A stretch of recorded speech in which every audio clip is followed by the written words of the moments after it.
বাংলাদেশে হাসিনা সরকারের পতনের পর থেকেই ভারত বাংলা সীমান্তে নিরাপত্তা কঠোর করা হয়েছে, কিন্তু তারপরেও দেখা যায় মানব পাচার অব্যাহত রয়েছে।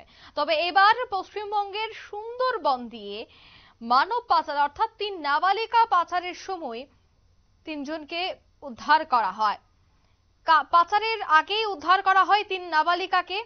কাজের প্রলোভন দেখিয়ে নিয়ে যাওয়া হচ্ছিল ভিন রাজ্যে। তবে সুন্দরবনে নারী পাচার রুখতে এবার তৎপর হয়ে উঠেছে পুলিশ প্রশাসন।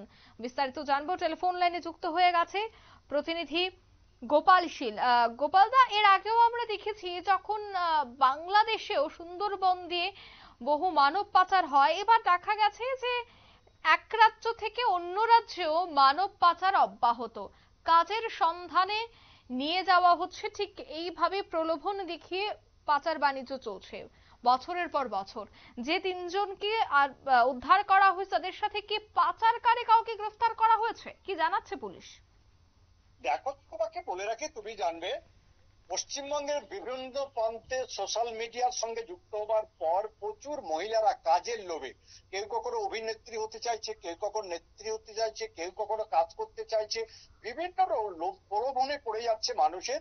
আর সেই প্রলোভনে পড়াই হয়েছে কাল। এখন দেখা যাচ্ছে বিভিন্ন জায়গার যে সমস্ত নাবালিকারা রয়েছে তারা ভিন দেশে নাচে যাবার নাম করে তাদেরকে প্রলোভন দেখানো হয়।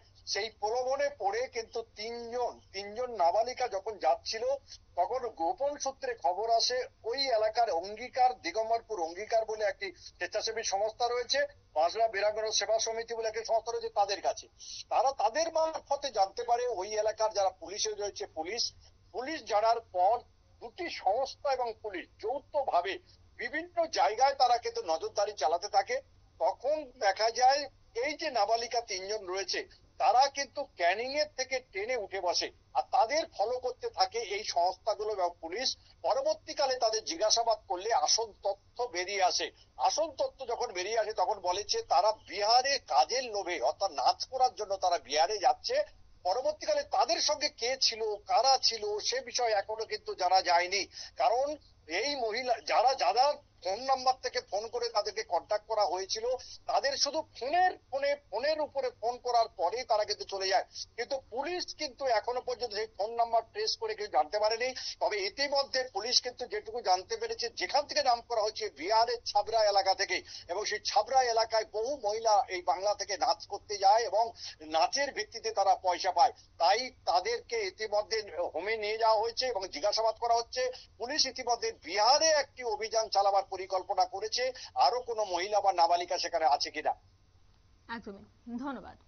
অর্থাৎ বিহারে নিয়ে যাওয়ার উদ্দেশ্যেই কিন্তু 3 নাবালিকাকে ট্রেনে করে রওনা হচ্ছিল। তবে তার আগেই এই 3 নাবালিকা উদ্ধার হয়। তবে বিহারে নিয়ে যাওয়া বা কোথায় নিয়ে যাওয়া হচ্ছিল, সত্যিই কি কর্মসংস্থান নাকি এর পেছনে রয়েছে বড় রেকেট, সবটাই কিন্তু পুলিশ তদন্তেই বেরিয়ে আসা সম্ভব।